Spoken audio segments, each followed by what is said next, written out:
Hi guys, in this video I am going to show you how to uh, see the all ports that are available in your system by their IP, and also you can understand that with every port that are what is their status. They are closed, listening, or established.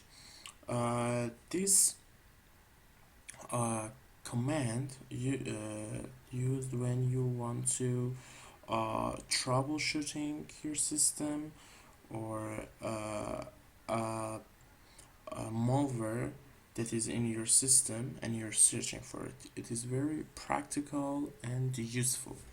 For this, we open the command prompt, we type netstat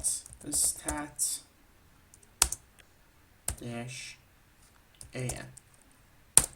Here you can see all the ports, the protocol, TCP or UDP, local addresses, foreign addresses, and the state they are listening or they are waiting or established.